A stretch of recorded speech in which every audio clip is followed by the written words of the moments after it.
Obwakabaka bwa Katonda buli lwa mukaaga ssaawa 2 paka 4 ekiro ku 98.7 MCF Radio emmere y'omwoyo gwo. Obulamu bw'omulokole buli lwa mukaaga okuva ssaawa 3 okutuuka 5 ez'okumakya ku 98.7 MCF Radio emmere y'omwoyo gwo. Gwatawulira oli mwana wani nga santu mulumono sula wani ayayayaya Pastor Tom abalinze wankulukuku mu kisaawe nga satu mulumu Desemba ayayaya mukama yebasibwa abooluganda nze Kiseka Dennis 2018 mumalirako wankulukuku mu kisaawe nenyingira omwaka omupya ewankulukuku Pastor Tom n'abaweereza bamutundwe Christian Fellowship bakulinze nga satu mulumu tusula wankulukuku. Here we go. Kino kyekijjulo kya ssaawa eno ku 98.7 emmere y'omwoyo gwo. Kakati kankulageko katono kutya Mukama Katonda kwegamba oyinza okusanga omuntu nvuka mulokola ali wali beemola n'akawala olulengera omusumba n'alyoka yeekuba ensiku ne Katonda badde taliiwo wangi badde waali atidde musumba okusinga Katonda. Njagala oyiga okutya Katonda butereevu. Kati bw'otya Katonda butereevu waliwo omukisa. Zabbuli ye Psalms 128 Zabbuli 128 olunya lusooka. Alina omukisa buli atya Mukama. Gamba nkutwala olwaleero bw'okola okwagala kwa Katonda mukisa gwa kuyira butereevu. Alina omukisa ng'atya Mukama. Atambulira mu makubo ge. Ng'otambulira mu makubo ge. Kubanga onoolyanga emirimu egy'emikono gyo. Oliba wa mukisa era oliraba ebirungi. Yes. Mukazi wo aliba ng'omuzabbibu ogubala mu nju ez'omunda mu nnyumba yo. Abaana bo ng'amatabi g'omuzeyituuni nga beetoloola emmeeza yo. Laba bw'atyo bw'aliweebwa omukisa omuntu atya Mukama. Mukubire mu ngalo omuntu atya Mukama Katonda. Ekyo kye kibadde ekijjulo ky'essaawa eno ku 98.7 emmere y'omwoyo gwo.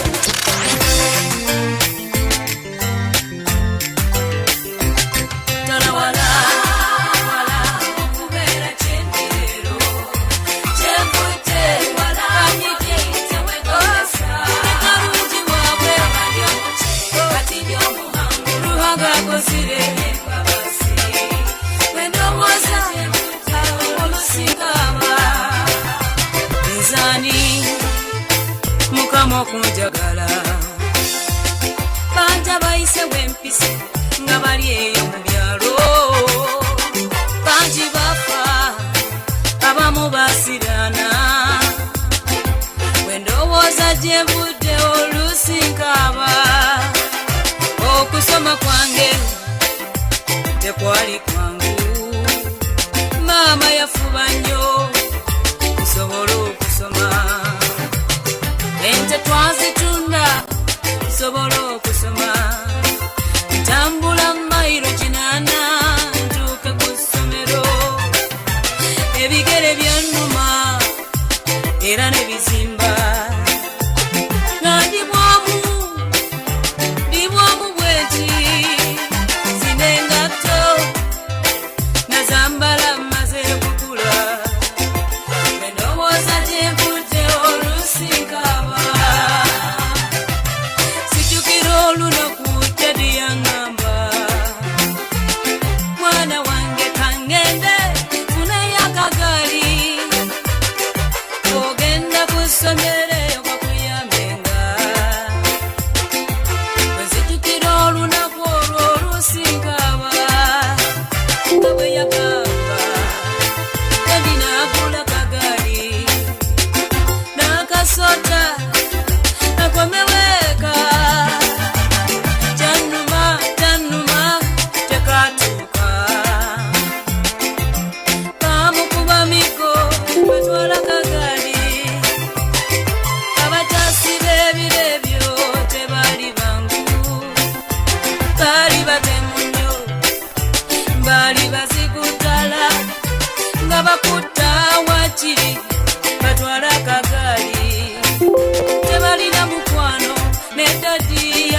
nagitunda nga nzijjudde mabwa koze emirimu mingi abange nayogera ki manyi okulunda ente nze manyi okufumba omwenge eyo embeera yanjigiriza sirina mulimu gwe sikoze endowooza gyenvudde olusikaba nawaguza mpola mpola ntyo nenzije Kampala nsome abaana b'abagagga abo banneegobako wadde twava mu kyalo kimu tebaagala kulaba bamanyi kole nnyo bannange obwavu mpologoma ddala bacakalanga ne beemiisa nanze ndi mu bitabo nsoma balya chikusi ne zichikeni nga ndi ku kawunga sula kuttaka ennyumba ttaka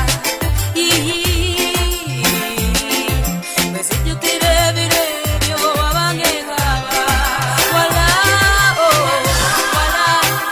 wala ganyite wawe tevudde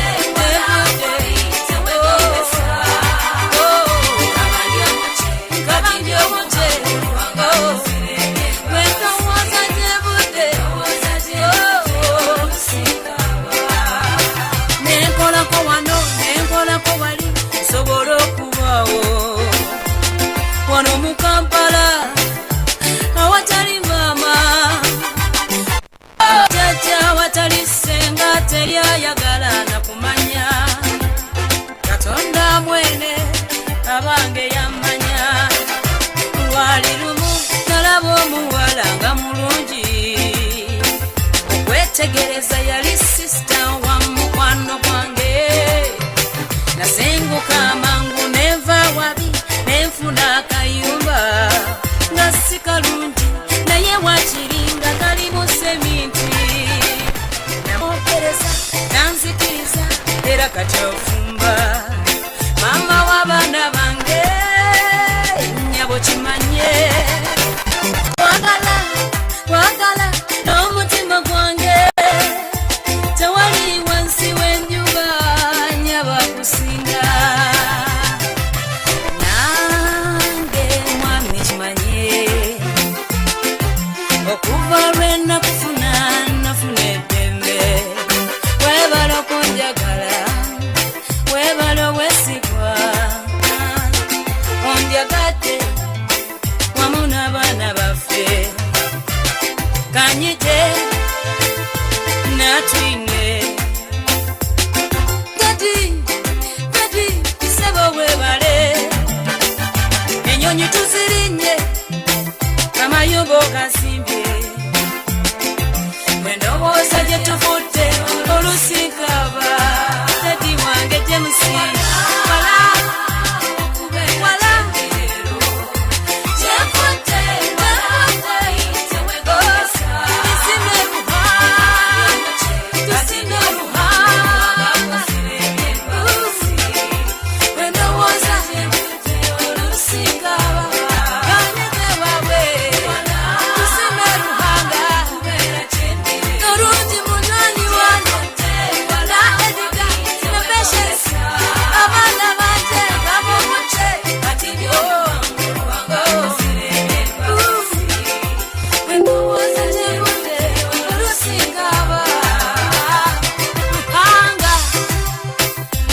ebyembabazi Ruhanga akozire ebyembabazi abaana banje tusime Ruhanga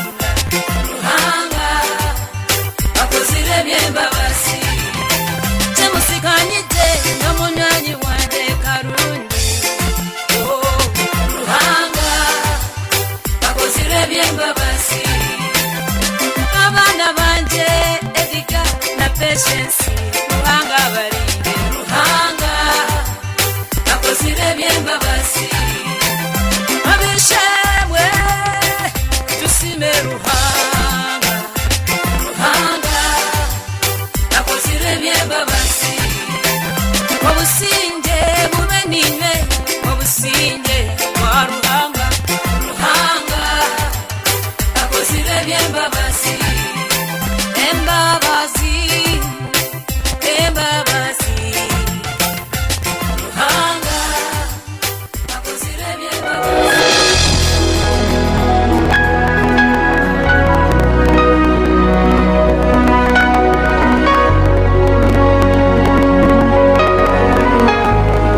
Butelevu tukomyewo oli ku 98.7 oli mu program enganzi muwanguzi tawanika era nga wetwogerera tuli mu kaseera kaffe akanyuvu ennyo era nga tukkiriza okweyongera okulaba ekitiibwa kya Mukama olunaku luno olwaleero nga tulina omuwanguzi waffe Dennis Katongole. Prosper Junior School beba kutuusaako programu eno muwanguzi tawanika era nga basangibwa Nabweru okuliraana ekisaawe awo era nga bakola ebintu bingi nnyo okulaba nti omwana wo asobola okubeera ddala obulungi ennyo ddala ng'okuteesa kwa Katonda bwe kuli era nga tukyeyongera mu maaso okugulumiza erinnya lya Katonda waffe n'okulaga ekitiibwa kya Mukama. Ennaku z'omwezi nga 5 ennaku z'omwezi nga 6 lunaku lw'abaana, ennaku z'omwezi nga 21 lunaku lwa kwebaza ye Friday nesembayo. Tugenda kubanga twebaza Katonda ffenna abali ku online n'abali mu Uganda era ng'okwebaza Katonda okwo mbadde nkugambye mukwano nti bw'oba oyagala okwebaza Mukama mukulu Gordon K Dubai obadde ompeereza wosobola okuteeka ensigo yo giteeke ku 0772427452 ekyokwebazaako osobola okukiteekako ate ekirala wankulukuku mu kisaawe era naawe ng'oyagala okubeera omu ku abo abagenda okuteekateeka 31st Mukama akutuwere nnyo omukisa era naawe ennamba y'essimu yeemu 0772427452. So mukwano gwange tosubwa mukisa ogwo, omwoyo omutukuvu ajja kubanga akwongera okubanga akuwa omukisa ogusukkuluma amagezi g'abaana b'abantu. N'olwekyo tukyagenda mu maaso ennaku z'omwezi nga 13 lukuŋŋaana lw'abaami Jan, ate ennaku z'omwezi nga 19 lukuŋŋaana lw'aba students okuviira ddala ku senior 1 mpaka ku university, ate ennaku z'omwezi nga 2 tujja kubeera n'olukuŋŋaana lw'aba singles ennaku z'omwezi nga 2. Tugenda mu ddakiika zino genda mu maaso tulabe omuwanguzi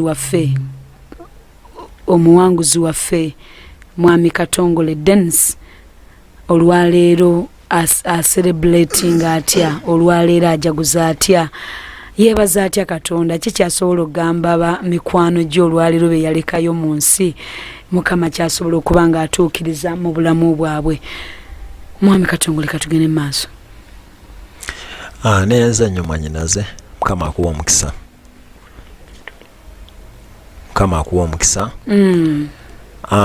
Kyensobola okugamba kubanga abaana be nakula nabo gye bali mu nsi ate tunatuukaawo olina ekintu kiwa twakomyeko Mukama walaba akakadde nga akakutwalanga okunywa omwenge ku luno ng'okakola otya?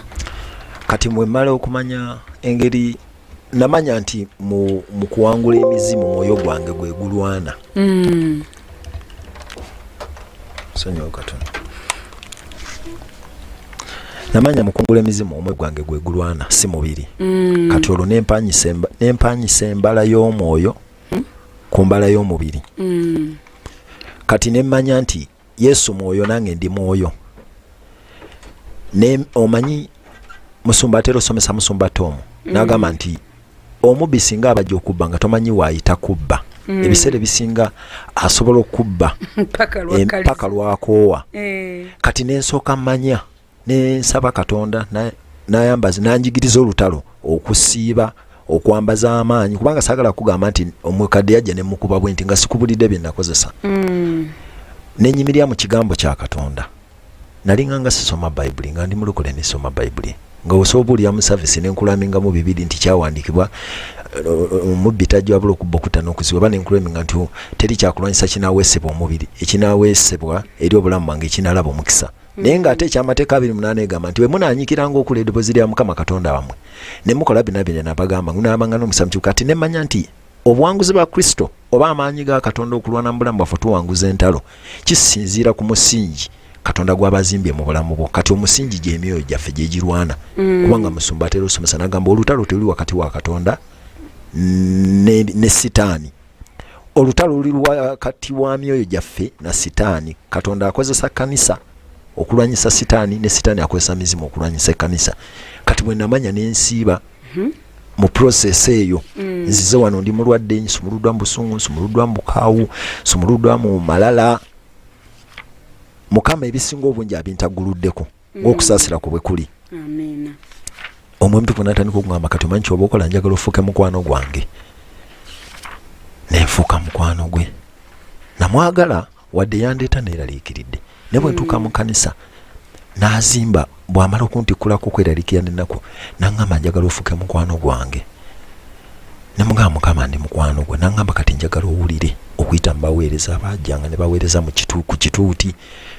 Njagala ompulirize kubanga okusaba wakati mu kusomesebwa mu kanisa okusaba kufugwa kuwulira n'okumanya amazima n'ogakola n'ogonda n'okola ekigambiddwa. Kati nga nvudde ku leve ey'ogamba nkutula omwoyo gw'okunywa omwenge, nkutula omwoyo gw'obusungu, nkutula omwoyo gw'obukaawu, n'entegeera nti kati nsooka kuzimba ntya oba nsooka traininga ntya omwoyo gwange gwambala amaanyi gusobole okulwanagana n'obutamiivu, osobole okulwanagana n'omwenge. Kati n'ennyambala ndandika okuba nti olw'okuba Mukama nali nsula mu maaso ge buli lunaku. Mukama n'aŋŋamba kati njagala ofunenga ennaku 2 ng'obeera mu kusiiba buli wiiki nga okaabirira weenenye ku lw'ekika kya maama wo. Nampa n'ekyawandiikibwa kiri mu Lamentation okungubaga essula 5 okusinziira ku bye nali ndoota. Ne ntandika okwenenyanga nga nvudde ku levo y'okusaba nga nze mu kyaki. Wadde nakyo kirungi. Naye nga newembeera ndiyo nfukamira ne neegayirira olwa famire yange olw'abo abasooka endagaano ze twakola. Nazzanga n'ebirooto biri maama bye yantumanga omuleetera eddagala ewa jjajja Mangadde omugenzi eyafa. Byonna yabikomyawo ne mbiroota. Kati ne ntandika ng'okkabiryanga Mukama kati ezo ennaku nabeeranga mu kusiiba. Jjukira nasabanga buli lunaku. Kati ne nkabiryanga Mukama ne mugamba Mukama saasira Mukama twayonoona, twakola obubambaavu, twasamira emisambo, twasamira emizimu. Banne Sitaani kasita oyingira mu kwenenya munafu nnyo tosaana kukikkiriza. Bwe nategeera amazima ne ntandika okuba emyoyo gy'ebika egyo, ne ntandika okuloota nga jjijja. Olunaku lumu naloota mukadde olwe namuwangula. Naloota nga zze ku luno teyajjanga bw'ajja bulijjo. Ku luno yajja yeebuzaabuziza kubanga yampanga endeku, ne ku luno yajja n'akadomola. Akadomola era k'omwenge. Gwali mwenge naye mu kirooto nalabanga amazzi. Kati yajjanga yambadde ekanzu, yajjanga yambadde ebyambalo naye nga biba biddugala nnyo. Kuno yajja yambadde ekanzu njeru. Lwe namuwangula n'ajja n'aŋŋamba nsituliraako. Kati mu kumpa akadomola natwala obudde nga ndowooza. Kati nga ninga sensinga omuntu ono nti ninga amumanyi. Ng'omuntu bw'anajja nga yeebuzaabuziza naye ng'omenako mayindi emumanyi. Kati bw'aŋŋamba nkwatiraako naye mu kirooto okuŋŋamba okumukwatiraako nga ŋŋamba kumukwatirako tugende. Ne mugamba naye mu kirooto ne mugamba naye gwe nga ninga akumanyi olabika wafa. N'aŋŋamba nze saafa naye ng'ate yali akyusiza ekyambalo nga kanzu nga zino kanzu z'Abaganda enjeru. Ne mugamba naye ninga akumanyi naye olabika wafa. Saamugamba nti wafa, namugamba naye olabika wafa. Kati nawe olabika wafa n'aŋŋamba nga nafa ntya gutanga ndi mulamu. Kwe kuŋŋamba sooka onyweko kuwaga amazzi mu kirooto. Kati nali nkutaka lumenti ngenda kunywa eddoboozi ne liŋŋamba mu kirooto ago si mazzi ogwo mwenge. Kati we nategeera nti ago mwenge ate ne nsika ekifaananyi kiri ne ntegeera nti guno omwoyo gwennyini gwe gubadde gujja. Kati ne nzijukira nti ndi mulokole mu kirooto. Kati we twali olugazi nga tuli ku lufula basalirawo ente. Ne mpumuza akadomola wansi. We nawumuza akadomola wansi eddoboozi ne liŋŋamba kwata oluba olwo okube mukadde ono. Kati mukadde ono mu kujja okunkaka ŋŋamba ddamu situla akavera tugende gwagala okunwanyisa ne nkwata oluba ne mukuba. Naye yayulikanga kipapula. Mu kirooto yali muntu ne mu kugukuba gwayulikanga kipapula. Era okuva ku olwo omwoyo gwe tegwadda. N'obusungu naloota nga akaana nga kalinga akaana myaka 5. Naye nga obusungu obwo kaabanga akaana mu kirooto naye ng'ate okalaba kaana akakulu. Oba nga wonolaba muno obuntu obuzaalibwanga obukonjo obumpi. Naye nga mukazi naye nga kalinga naye nga kampi nnyo inches nga futi oba nga 2 n'ekitundu okuva ku ttaka. naye nga kakaawu kabanga kakaawu kati nga ndoota nga tukayana nako nga kakambwe nnyo. Kati musomboli gwe nagambyeko eyankansolinganga amukubira naŋŋamba ako Mukama ke yakulaze embala y'obusungu obwewammwe akananga kakaawu naye ko ate ke kasooka okujja ke nasooka okuwangula ako era we nakakasiza obonero nti mpangudde obusungu challenges ze nali nga mukambwe nnyo yuza bukaawu bumalirivu sina control naye bwe twalali mu kusiiba bino ebisipo byange obimanyi kugamba bituuka essa ne bifuka kitundutundu ku bulamu bwo n'obeera nga Katonda ovudde ku level y'okujja okumusaba kati n'obeera nga Mukama mumufudde mukwano gwo muwanyisizza embalo omwoyo gwo guwanyisiza mu mwoyo gwe nga mufuuse kimu kati nga Mukama yakuwa directions kati wenaota ekyoto tukyaddanga sitegera ati mukoma musumba malo kingamba nasabanga kale obusungu nga mbwenenyeza naye nga ate si bufokasinga kubanga nafokasinga nnyo ku mwenge era biseera ebisinga ne mbadde mpa obujulizi nga mpa nnyo Mukama yansumula ku mwenge kubanga gwankwesanga nnyo ensobi lwali lugi lunene nnyo lwa sitaani nga luyingiza emizimu nkumuliitu kati obusungu buno mbusumululwamu nti obusungu buno mbusumululwamu naloota ekirooto nga akazaako ko nakalota ku mirundi gyalinga 3 naye ogwasembayo lwe kadda naloota nga ndi omukyala ewaffe tutambula n'abekika lwe nagambidde we naloota emisota emiru nga giri mu kkooti kati ekitundu ekyo kinyi kyenalootamu emisota naddamu nekikomawo bwe kyaddamu nekikomawo nendoota nga ntambula ne barelatives aba famire twambuka eyo ku lusozi naye nga tulimu akakyala ako naye nga akakyala ako mu bonna kakayanamu nange naye nga nkakuba tekafa kuba nasooka we najja ano nga nkakuba tekafa mu kirooto nga nkakuba naye nga omanyi okuba akantu ne kateekayo gaadi bwe kati naye nga tekafa olinga akuba ekiti naye nga kakaawu kazibu nga nnyo mu kirooto nga embala ekulimu kati oli musumba nze nali sibimanyi yabiŋŋamba ejjanga kunyamba okuwona Mukama akuteerawo omuntu asobola okukuwa obudde kati nga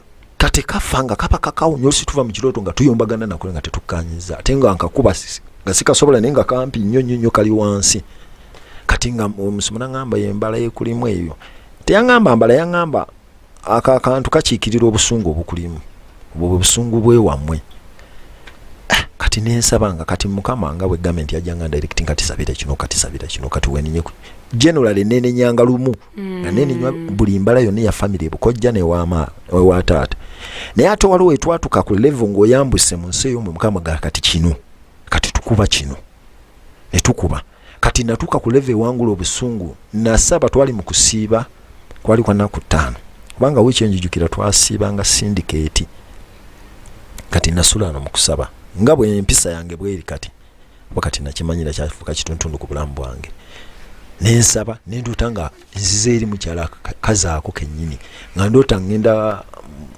mu kirooto nali nga agenda okutyaba enku naye ngaera ngenda ku lusozi nga nkutte embazzi kati nendoota nga ndi n'abantu barelatives ba family nga tutambula mu kkubo kati nendootera nga tukayana nako naye kwe kuyimira lumu ninkabuza naye ggwe aneesibangako buli lunaku buli wenzija lunaku no neesibako nga tukayomba n'ebigambo bekayombanga mu kirooto nga sibuuli yasobola kugamba naye nga mu kirooto nala nga tuyomba nako era nakakuba mbazi bwe nakakuba embazi nekasaasaana ebisinga omungi byembadde nga mpangula nga mu kirooto bibanga bipapula nga kibanga kipapula sikubangako omwoyo ne gulabikanga mufu nga birabikanga bipapula kuganga wona okuba oba omuyongo oba ogumanyi nga gubanga muyonga bwe gutyo nga kisaasaana ne kibula era okuva kolo naloota nentandika okuyiga okugumiikiriza ng'omuntu kati nina omwana gwe nkozesa ku dduuka omugamba ebintu kubanga we nakakasiza nti Mukama yansumula mu busungu omwana yalina ng'ensobeza yalinga akola naye nga mugumiikiriza ate nga ne Yesu yennyini anyamba omuntu aliko obusungu buggalira Kristo okumuwulira ng'ayogera mu bulamu bwe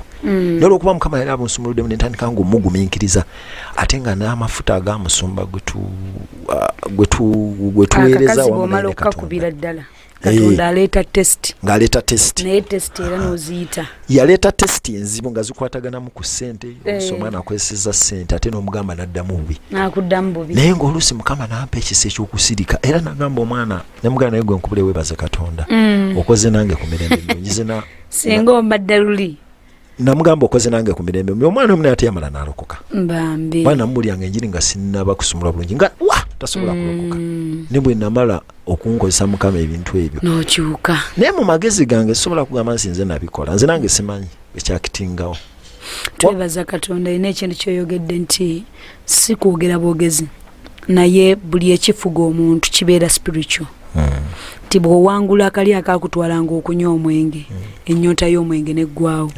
bw'owangula kano akakuleetanga okukubanga buli lunaku omwoyo gwo ne gukola ki ne gukyuka mu ddakiika zino mikwano olwaleero mwami Katongole Denisi omu abantu bakulinnyako ne batambula ne bagenda kati Mukama kye yanyambaza biringa bisatu omwenge gwo gumpunyira bubi amen naye luli nali nga mulokole nga nnwanagana mu mubiri ozibikiriza guzibikiriza oli kubunkenke n'onywa kati byawukana obutayagala mwenge kubanga nafunanga n'ebirooto nga ndaba ngenze mu bifo bye twanywerangamu nga neetuwaka essimu evuddeko kati kati obusungu Mukama kye yannyambaza ekisookera ddala nsirika nga sisirise ku ngulu ekyokusatu wemba sinnasirika eddoboozi lyogerane neŋŋambo yo sitaani ali kuuyo kati nensirika naye amaanyi agampa agaleeta okugumiikiriza okwo okw'okusirika gegana amaanyi ag'okuba nti omwoyo gwa Katonda omwoyo gwange guba nnyo mu maaso ga Mukama gweyunira nnyo ebintu eby'obwa Katonda okusinga olwaleero ekyakunyumiranga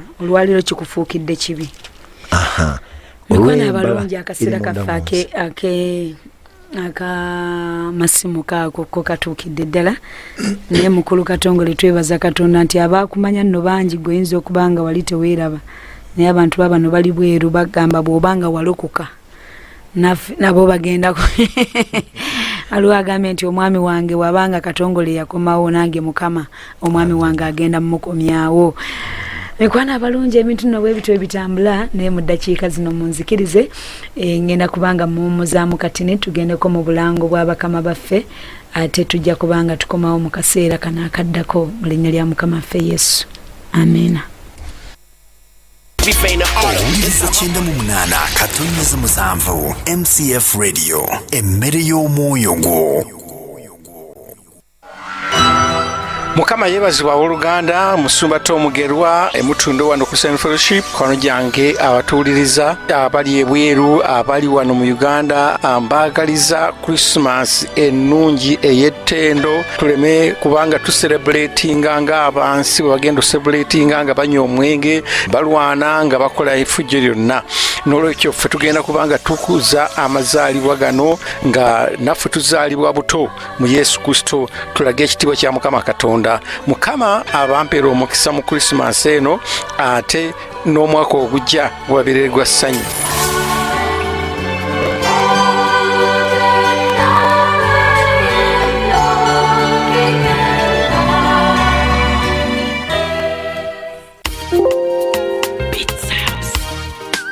Gwatawulira oli mwana wani nga satu mulumono sula wani Pastor Tom abalinze wankulukuku mu kisaawe nga satu mu Desemba ayayaya Mukama yebasibwa abooluganda nze Kisekadde ne 2018 mumalirako wankulukuku mu kisaawe n'ennyingira omwaka omupya ewankulukuku Pastor Tom n'abaweereza bamutundwe Christian Fellowship bakulinze nga satu mu tusula wankulukuku. Eyo yebadde program. You know, this world could do a lot of things to make you change your inheritance. So sometimes you should check your blood type and remember where you come from. It might help answer your question.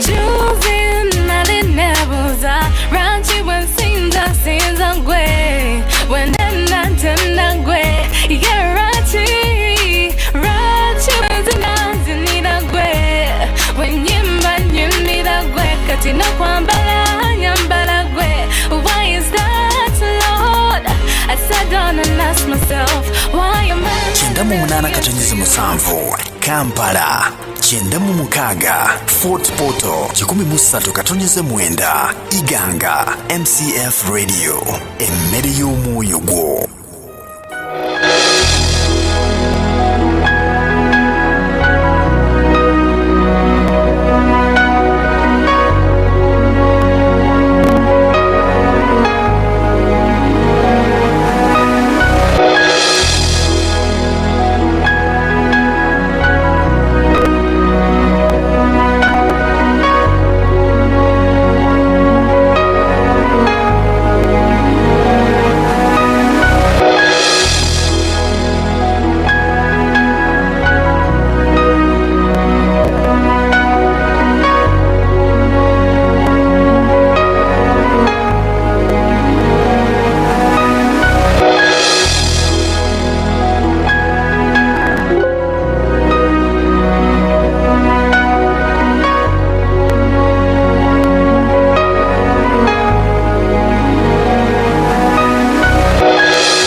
Butereevu tukomye oli ku 98.7 oli mu programu yonna enganzi muwanguzi tawanika emikono gyange katujje masimu gagano gatandise okuba katugende mu masimu olwaleero mu dakiika zino.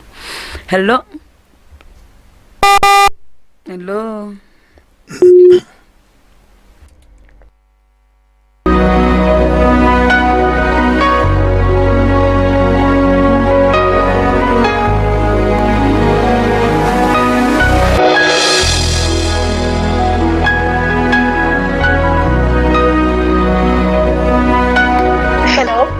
Yesu yebaza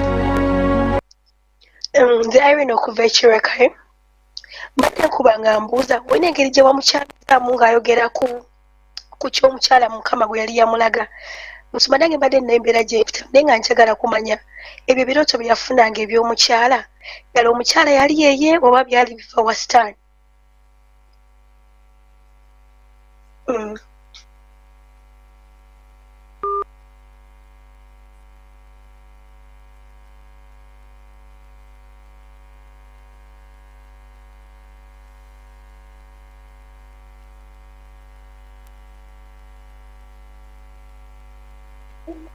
Hello, Msimba Jeje. Mukama wa favors. Mwanguzi waffe Mukama wa favors.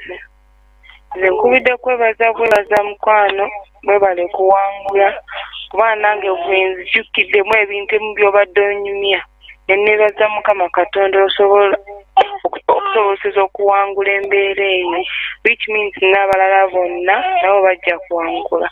Mukama bawe omukisa.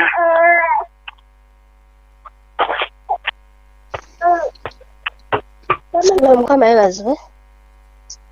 Nze mbadde mbuuza kati omukyala alina pulaani ez'okumuwasa oba?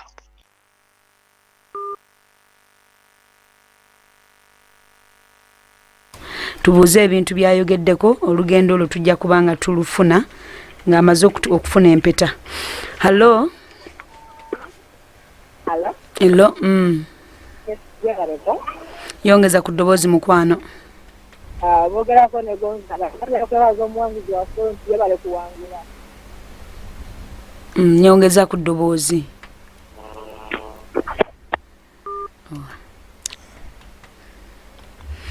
Hello?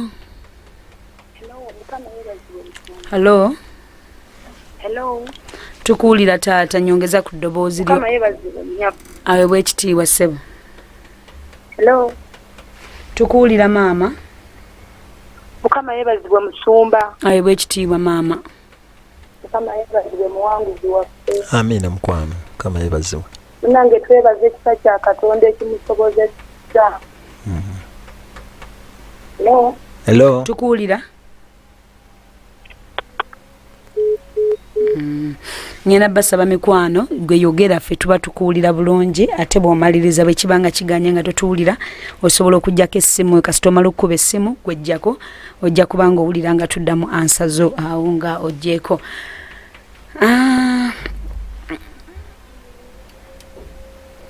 Ono abuuziza ekibuuzo ti how is the relationship with the lady's family now after deliverance?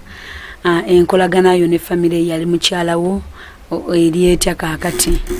Kati esitwale nayo mpanvu nnyo etaaga obudde kumpi obwenkana na buno. Naye nga Mukama wabasonyiwa. Obusonyivu yasire ko nabasonyiwa. Wali mulaba n'omukyala asomugwa mu kafuba naye olinga nnyinza omuwa obutwa. Nga nnyinza omuwa obutwa naye kati nsono omugwa mu kafuba. Nga nazaala wosobola omuwa obutwa. Naye ng'ensonga ekwatagana n'okuwasa. Mukama yampa instructions ate n'amala n'azikyusa. Ono agambye how did the end? Okay, tetugenda kwogera ku kyabufumbo kubanga tiyasobodde kimalayo tujja kudda nga amaze okuteekako empeta. Hello? Wangi? Aweebwa ekitiibwa. Wangi?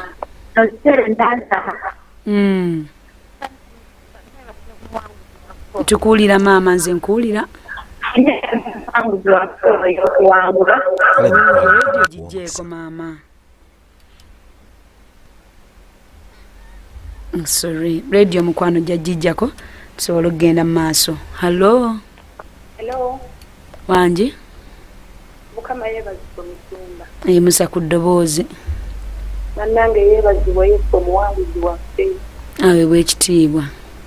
Bannange twebaza kya Katonda, twebaza Yesu kubanga singa si Yesu ani yandisobola okuponya omuntu ng'oyo. Amazima. Kale ekitiibwa n'ettendo tubiddiza Yesu, Mukama akuwa omukisa weebale kuwangula. Amiina. Amiina mukwano. Ndinganga nze yawangudde. Musumba Jeje, praise Jesus. How is the kids now? Abuza kati ono abuza nti abaana bali batya? Abaana bange basoma mu Bisulo. Omu asomera ku Bishop Nkoyo oyo. Mulala asomera ku St. Francis Emitiana. Omu asomera wano ku Wanekawala waliwo essomero Good Care. Mukama alina ekisa mikwano. Kitegeeza abatunuulira abasazi b'ensawo abo b'omulaba ab'obubadiya saa yonna Mukama abakwata jeeke ne balokoka. Hallo wanje. Yes, yeebaze. Aweebwa ekitiibwa.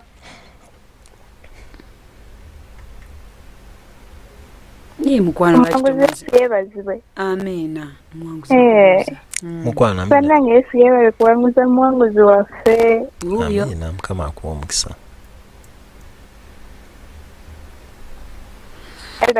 Hello. Yesu yeebazibwe. Amiina mukwano, Mukama yeebazibwe. Bannange naffe tuzzeemu amanyi naffe tusiga tugenda kuwangula kuba tuli mu kisiibo. Mukama ajja kuwanguza. Musumba Jeje nkwagala nnyo, Mukama abawe omukisa. Badde manyi nti wavuddeko nadda. Amiina maama. Kale mbeere bulungi. Olw'ebigambo ebyo bambejja ba Yesu gye bali boogera mpola mpola. Mikwano namba y'essimu aba MTN njagala okubaddamu okugibawa osobola okukuba ku MTN eri 07 ngenda kubanga njireeta mu ddakiika zaffe. Onaagambye atya? Ngenda kubanga njikuba osobola okubeera nayo mukwano gwange. Onaagamba naye Yesu yeebazibwa, Mukama abambi muwanguzi weebale kuwangula. When I come to Mutunde nina okukunoonya kubanga remember telling me Diana go to Mutundwe. Abono biwaguzanga engatte ezo ku Majestic. Bakumanyi bulungi nnyo. Era omulala yagambye nti nno bw'abanga Mukama yakusumuludde ne mwami we naye ajja kudda mu bulokole. Amiina. Mukwano line ya MTN eri 039 321 7885 ate ya Airtel 075911 aba MTN nama mulina yammwe. Wanji munange. Pasajja Yesu yeebaze. Amiina. Muwanguzi waffe Yesu yeebaze. Amiina mukwano, Mukama yeebazibwe. Mbadde nkukulisa weebale kuwangula. Kisa kya Katonda. Naffe tujja kuwangula. Kituufu, Mukama ajja kuwangula. Mukama abakuume. Amiina. Hello. Hello. Wanji munange. Mukama yeebaze Musumba Jeje. Aweebwa ekitiibwa. Mukama yeebaze muwanguzi waffe. Amiina mukwano, Mukama yeebazibwe. Mbadde nkubye just okubeebaza. Mukama yeebale okuwanguza. Amiina. Kimanyi n'owanga ajja kuwangula. Ajja kuwangulira. Naye wali kuba byennyini ebyo byalimu. Ajja kuwangula. Naye kasanze Mutundwe we waka kati. Amiina. Mukama abawe. Ekozi kyembadde nsaba ku bantu abakuba amasimu katono nnyo. Hello. Mukama yeebazibwe. Aweebwa ekitiibwa. Banange Mukama yeebazibwe Dennis. Amiina mukwano, oyo nno mumanyi. Banange nzaasifa, banange weebale kuwangula mwana gwe. Amiina. Mwana gwe weebale kuwangula banange obulokole si bwangu. Naye banange olaba oyimirizzewo at least naffe tutandika okuba katoli kyakulalulako kyapa at least nobeera ng'osobola okugenda ogamba you know what tambulira lina ekkubo bwekiti Mukama akwo kyosinga okwagala. Amiina naawe akwomukisa. Hello. mukama ffe kyosinga okwagala bannange webale kukyuka webale kulokoka webale nnyo bannange nekisinga obukulu yongerera ddala otambulire mu bulokole era kisa. Hello. Mteni jangu ya nnyo. Eya mteni jangu ya nnyo maama. Eya mteni mukwano sigenda kujangu yakale munnange giwandiikwe eri 0393178885. Hello. Wanji munnange. Musangayo sirasi. Awe wekitiibwa. Omuwanguzi waffe Yesu sirasi. Agulumizibwe Yesu mukama yebaza. Kakati nze kyembuuza. Mami waffe mulokole. Mama wange si mulokole.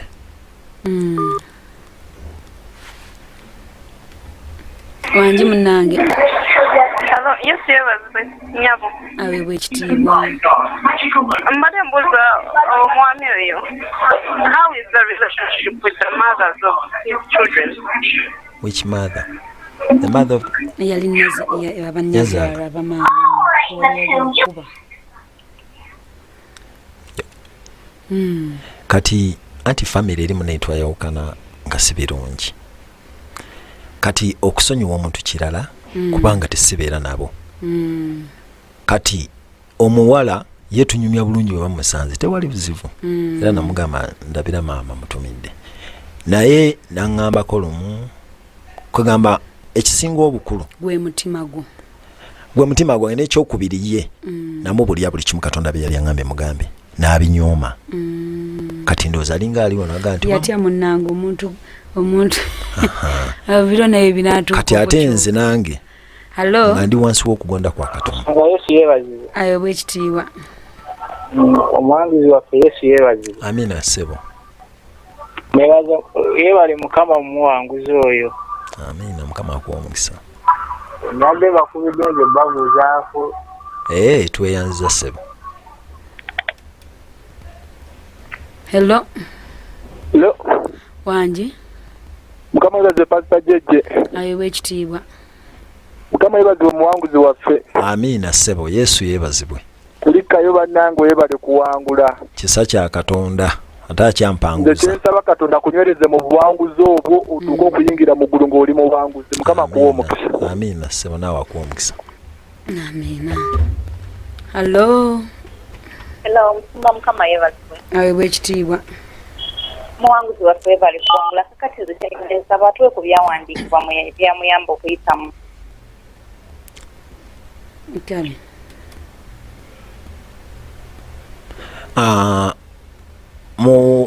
Sinaba kwakyawandiikibwa ngenda kubikkula omutima ogw'omusingi ogw'ekifo kino. Ekifo kino kiyimiridde ku kumanya mazima. Okumanya amazima Bayibuli ge munamanya amazima gajja bafula beddembe. Kati wova okyamateeka 28 gaabwe muna akanyanga okuli eddoboozi lya Katonda. Tumala osomesebwa tujja tuli bato nga tweraliikirira. Bwe tumala nnyo okumanya amazima kitegeeza amazima kwe kuyingiza Katonda mu bulamu bwaffe. Ne tuyimirira mu kusaba ekisookera ddala omulokole omunafu tasobola kuwangula mizimu. Kati ekyawandiikibwa ngenda mu akyamateeka 2 mu Bayibuli yonna agisome kubanga sininamu olunyiriri lumu nga musibe tasobola somolwa. Ekisookera ddala okwagala Katonda. Bayibuli yagala Katonda n'omutima gwo gwonna n'amagezi go gonna. Kati bw'otandika okwagala Katonda otandika kuba ebyawandiikibwa bingi. Bayibuli egamba bw'eti timunaabeeranga wala n'okujogeba naye ate nja kugamba ojja beerana n'okujogeba ng'ojjudde obusungu n'obukambwe. Kwegamba mu byonna okutegeera amazima. Okutegeera amazima kyekikusumulwa. Abantu basibe. Okutegeera amazima n'oyagala Katonda. Kati nno bayite kubanga naawe tumutegeere amazima tewagategeera ssaawa emu lunaku lumu. Kituufu era kinadde. Ajje wano Mukama gy'amusomese. Nina ntiipu emu gye mbadde nsaba ku bakyala bafumbo. Okay. Ate tunatuukayo. Hello. Hello musumba Jeje. Wanji munnange. Ayogera ne Ken Mugongo. Naye mbadde mbuuza okuvunula ekirito kivunula otya lwakuba nze waliwo n'akalota kazotuwerako kati nga juzi naloota ekirooto ng'oyingidde mu nju waffe waka naye kati naba nenkukuba ne kuŋŋamba mu lulimi lwaffe tunonkuba toona kyogenda kunkola ate nakunenkeraza nga nkukubye Simanyi ekyo kyakitegeeza ki. Kakati taata wange olina mugongo wano okumpi bwe wati? Wangi? Olina mugongo wano okumpi? Mbadde nkusaba mukwano abantu b'e Uganda njakikoba mwesijja bavuunuliranga kuwadde nno n'akamu. Nja kusaba otambula ojje wano mu kyaki y'abapya. Ebyo byonna babyogerera wano mu kyaki y'abapya. Ojja kubitegeera munnange nga tebinnakuluma. Jangu mu kusaba Mukama ajja kuba nga akusumulula. Naye mpozi kiba kisooka bwenanzija mba njagala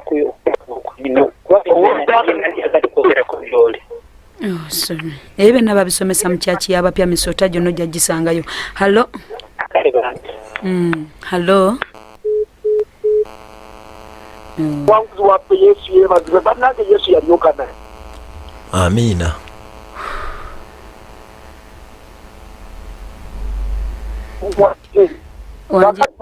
Adubaddewa mu butuufu mwami ekisovaza Yesu naye oba kati olimyaka nkagawuzika akuwa omukisa Mukama. Amiina naawe akuwa omukisa ssebo. Megwana abalungi nsigaza eddakiika emu yokka bwe giti munzikiriza ono yekka yasembayo.